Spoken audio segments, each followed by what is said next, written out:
Vivad face to face. Yes, అనూహ్య నిర్ణయం తీసుకున్నారు కేసీఆర్. కాళేశ్వరం కమిషన్ విచారణకు హాజరవ్వాలని నిర్ణయించుకున్నారు. జూన్ 5వ తేదీన హాజరు కావాలని కాళేశ్వరం కమిషన్ ఆయనకు నోటీసులు ఇచ్చింది. ఈసారి హాజరు కాకపోతే అధికార పార్టీకి తప్పుడు ప్రచారం చేసే అవకాశం ఇచ్చినట్లవుతుందనే అభిప్రాయంతో ఉంది బీఆర్ఎస్. అందుకే జస్టిస్ పిసి ఘోష్ కమిషన్ ముందు హాజరవ్వాలని నిర్ణయించుకున్నారట కేసీఆర్. కేసీఆర్ కమిషన్ ఎంక్వైరీకి హాజరైతే జూన్ 5వ తేదీ బిగ్ డే అంటున్నాయి బీఆర్ఎస్ శ్రేణులు. ఇంతకీ కేసీఆర్ ఏం చెబుతారనేదే ఇప్పుడు ఇంట్రెస్టింగ్ పాయింట్.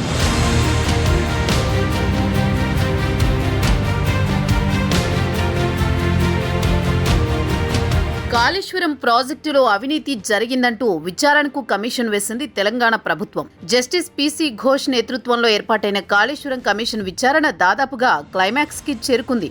అప్పట్లో సీఎంగా ఉన్న కేసీఆర్, ఇరిగేషన్ శాఖ మంత్రిగా పనిచేసిన హరీష్ రావు, ఆర్థిక శాఖ మంత్రిగా పనిచేసిన ఈటెల రాజేందర్ కి కమిషన్ నోటీసులు జారీ చేసింది. జూన్ 5న కేసీఆర్, జూన్ 6న ఈటెల రాజేందర్, జూన్ 9న చివరగా హరీష్ రావు హాజరవ్వాలని నోటీసులిచ్చారు.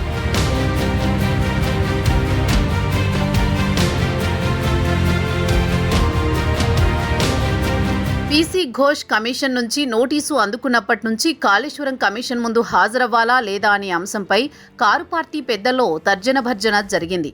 ఇప్పటికీ కేసీఆర్ ఫామ్ హౌస్లో చాలాసార్లు దీనిపై చర్చించారు. పార్టీతో పాటు న్యాయ నిపుణులతో చర్చలు జరిపి సలహాలు తీసుకున్నారని అంటున్నారు. గతంలో విద్యుత్ కొనుగోళ్లపై వేసిన కమిషన్పై నోటీసు ఇచ్చినప్పుడు చాలా సీరియస్గా రియాక్ట్ అయ్యారు కేసీఆర్. కమిషన్కి లేఖ రాస్తూ కమిషన్ ఏర్పాటు జస్టిస్ నరసింహారెడ్డి అక్కడ కొనసాగడం తప్పంటూ తీవ్రంగా విమర్శించారు. ఇప్పుడు మాత్రం ఆ పంథాలో వెళ్లకూడదని భావిస్తున్నట్లు తెలిసింది.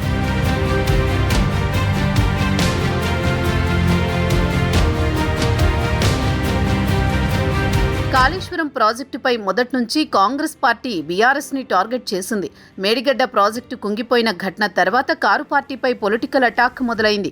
అధికారంలోకి వచ్చిన తర్వాత గత ఏడాది అసెంబ్లీలో కాళేశ్వరంపై కావాలంటే సిట్టింగ్ జడ్జితో విచారణ చేయించుకోమని సవాల్ విసిరిందే బీఆర్ఎస్. తీరా ప్రభుత్వం విచారణకు ఆదేశించాక హాజరు కాకపోతే ప్రజలకు తప్పుడు సంకేతాలు వెళతాయని, కమిషన్ని గౌరవించకపోతే అది బీఆర్ఎస్కి నైతికంగా నష్టం చేస్తుందని భావిస్తున్నారు.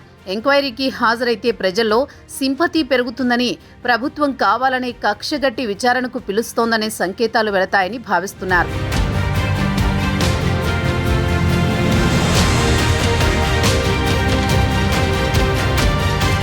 ఇక కాళేశ్వరంపై విచారణ కొనసాగించిన పిసి ఘోష్ కమిషన్ ఇప్పటికే 400 పేజీల నివేదిక సిద్ధం చేసింది.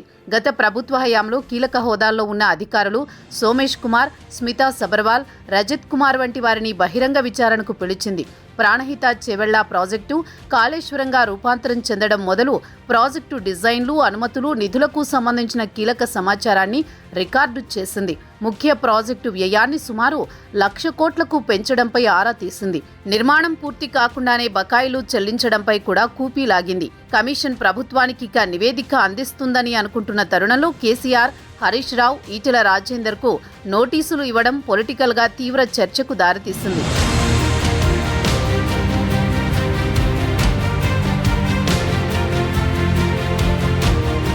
పిసి ఘోష్ కమిషన్ ముందు కేసీఆర్ హాజరవ్వడం వల్ల కమిషన్ సహా ప్రజలకు కూడా అన్ని విషయాలను పూర్తి స్థాయిలో వివరించే అవకాశం ఉంటుందన్న వాదన లేకపోలేదు.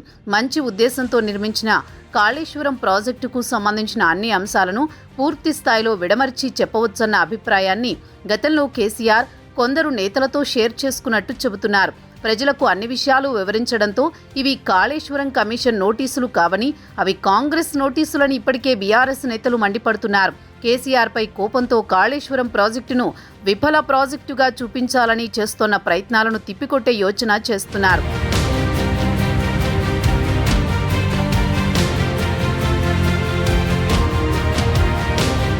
బీఆర్ఎస్ రజతోత్సవ, తెలంగాణ ఆవిర్భావ దినోత్సవ వేడుకల కోసం BRS working president KTR UK, America పర్యటనకు వెళ్లారు.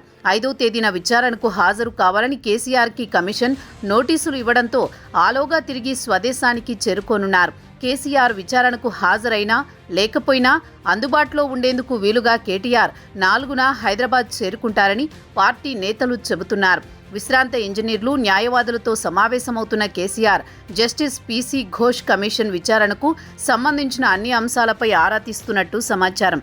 అఫిడవిట్లు, నివేదికలు, ఇతర డాక్యుమెంట్ల ఆధారంగా విచారణ చేస్తున్నందున అందులోని అంశాలు, క్రాస్ ఎగ్జామినేషన్ సందర్భంగా అడుగుతున్న ప్రశ్నల గురించి దృష్టి సారించినట్లు తెలుస్తోంది.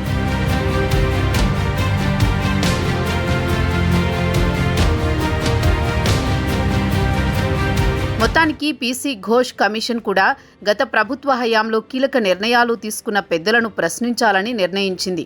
ఆ క్రమంలోనే నోటీసులు జారీ అయ్యాయి. ఇక మాజీ సీఎం కేసీఆర్, అప్పటి మంత్రులు హరీష్ రావు, ఈటెల విచారణకు సంబంధించి ఇప్పటికే ప్రశ్నావళి సిద్ధమైందని అంటున్నారు. టెక్నికల్ అంశాలతో పాటు నిధుల వ్యవహారంపై కూడా కమిషన్ ప్రధానంగా ఫోకస్ చేసిందని తెలుస్తోంది.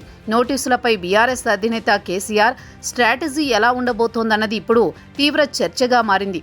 మరోవైపు పార్టీలో గంభీర వాతావరణం కనిపిస్తోంది. జూన్ 5 బిగ్ డే అంటూ చర్చించుకుంటోంది గులాబీ దళం.